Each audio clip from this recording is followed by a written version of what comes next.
नमस्तेभ्यः। ओम नमस्तेभ्यः।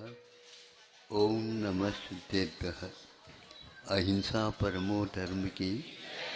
आचार्य गुरुवर श्री कुंद कुंद भगवान की जय। आचार्य गुरुवर श्री ज्ञान सागर मुनि महाराज की आचार्य भगवान श्री विद्यासागर जी महामुनि राज की जय। आप लोग प्रतिदिन अपने अपने वस्त्रों को जो गंदे हो जाते हैं उनको साफ सुथरा बनाने के लिए धोते हैं, लेकिन केवल जल के माध्यम से उसकी वह गंदगी दूर नहीं होती। उसको पूर्णतः दूर करने के लिए दूसरी कोई ऐसी वस्तु का उपयोग करते हैं।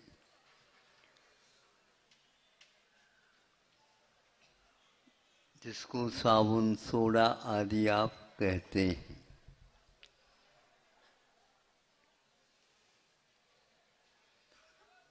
क्या धो रहे हो ऐसे पूछने से बताते हैं हम कपड़ा धो रहे हैं। हाँ, हम कपड़ा धो रहे हैं। कपड़ा धो रहे हैं, क्या गंदी को मैल को दूर कर रहे हो? धो क्या रहे हो? हाँ, किंतु ये भी उतना ही उचित है। केवल अकेले मल को दूर नहीं किया जाता, किंतु वस्त्र के सफेदी को पुनः ठीक लाने के लिए उसको धोया जा रहा। धोया तो जा रहा वस्त्र, मल को नहीं, किंतु वस्त्र गंदा हुआ है उस मल के कारण। इसलिए अब उस मल को दूर करने के लिए केवल पानी अपेक्षित नहीं, पानी के साथ और कुछ लगाना पड़ता है।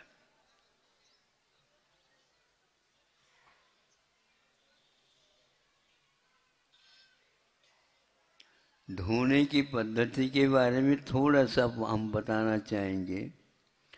पहले जब हम धोते थे और सभी लोग धोते थे, वस्त्र को ही पछाड़ देते थे। हैं? सुन रहे हो?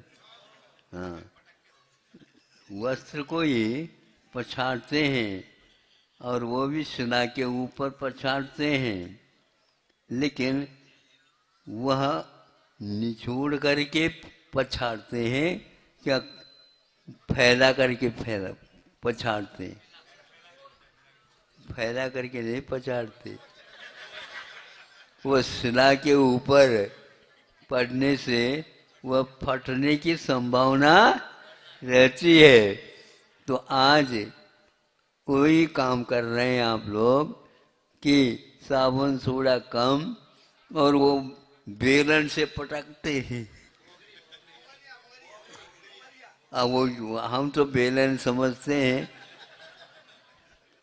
जो अब किंतु कुशलता ये रखते हैं, वो जब पूरे पूरे एक पतले खुला करके उसके ऊपर पटकते नहीं, किंतु उसको एक निचोड़ते हैं, उसके ऊपर पकड़ते हैं। इसी प्रकार आत्मा की रक्षा करते हुए आत्मा के अंतर्गत आया हुआ जो मल है उसको धोने के लिए आत्मा को पुरुषार्थ बताया है। अब हमारे सोडा और हमारे साबुन खर्च न हो जाए, नहीं समझे, और उसको धीरे धीरे लगाएं तो नहीं होता। किंतु उसको जब तक वह नहीं निकलता तब तक इसको लगाया जाता है। अब घिस रही है साबुन, लेकिन देख रहे हैं वस्त्र साफ हो रहा है क्या नहीं। ये कब तक घिसते रहोगे? बताने की क्या आवश्यकता है? साफ हुआ है नहीं, और साबुन को साफ नहीं कर रहे हैं, किंतु वस्त्र को साफ कर रहे हैं। किंतु वस्त्र की ओर देख रहे हैं क्या सफेदी की ओर देख रहे हो? सफेदी की ओर। वस्त्र में सफेदी है, सफेद वस्त्र है, जब तक वो सफेद नहीं होगा तब तक। इसी प्रकार आप लोगों को अपनी आत्मा के ऊपर जो मिथ्यात्वादी के कारण जो कालिमा की टीमत चढ़ गई है, उनको दूर करने के लिए रत्नत्रय रूपी साबुन और सोडा लगाया जाता है। और वह अच्छी गुणवत्ता वाला होगा। जैसे मल चिपक गए उसी प्रकार यदि साबुन को भी कुछ मल चिपक गए तो क्या करोगे? उसको भी साफ सुथरे स्थान पर रखो। रत्नत्रय को भी निर्दोष रखो। तो उस निर्दोष रत्नत्रय के द्वारा आत्मा के ऊपर अब साबुन लगाओगे, निश्चित रूप से जल्दी जल्दी हमारे लिए साबुन छूट जाए ऐसा कोई नहीं सोचता।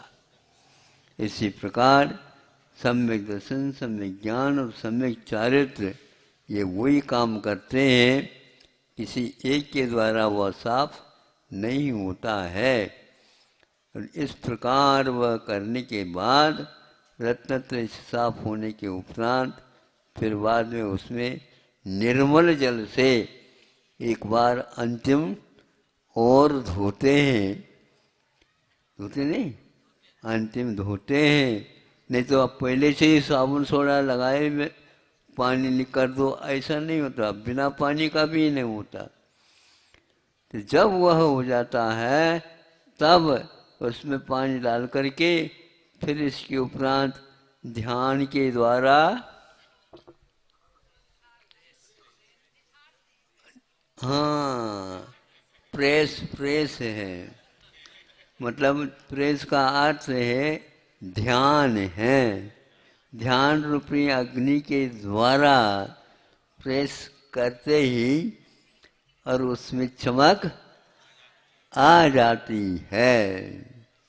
उसी प्रकार ध्यान को रत्नत्रय से अलग तप की संज्ञा दे करके उसको किया जाता। आज वो लोग ध्यान की बात तो करते हैं, रत्नत्रय की बात नहीं करते। इसलिए रत्नत्रय को पहले धारण करो और साफ करो, फिर इसके उपरांत प्रेस करो ध्यान की, तो फिर तो एक से एक बढ़ करके वो चमकीले उसमें रंग रोगन आदि आ जाएंगे। मूल स्वरूप में वह वस्त्र लाया जाता है। अनंत काल से किट्ठिमा चढ़ गई है, इसलिए केवल पानी लगाने से कुछ नहीं होता। केवल जो है थोड़े बहुत आप पूजन करते हैं तो उससे भी कुछ नहीं होता। थोड़े से रख लेते हैं, थोड़े रख देते हैं, थोड़े ईद रखते हैं। पूरा का पूरा जब तक पूजन सामग्री नहीं बनेगी आपके घर में जो रखा हुआ है, क्या रखा है, उसी में से थोड़े बहुत ले आते हैं। नहीं समझे? थोड़ा और कर लो,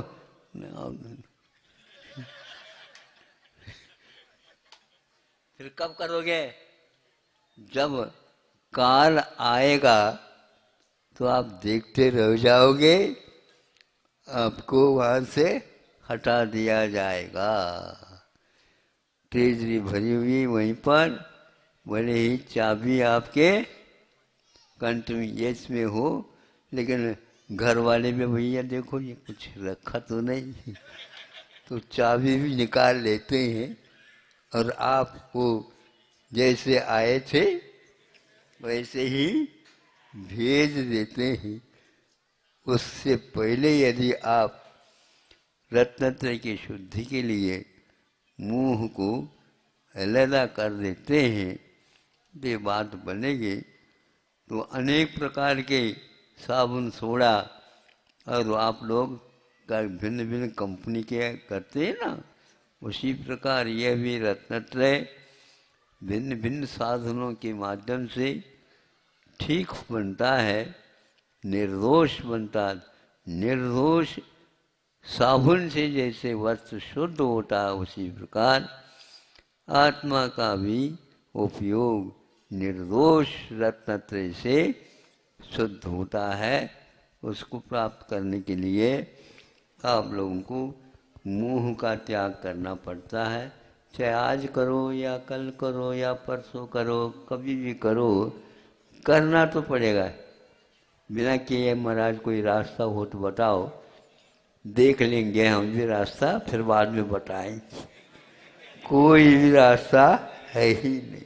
इसलिए अब ज़्यादा विलंब न करके मोह को कम करते जाओ।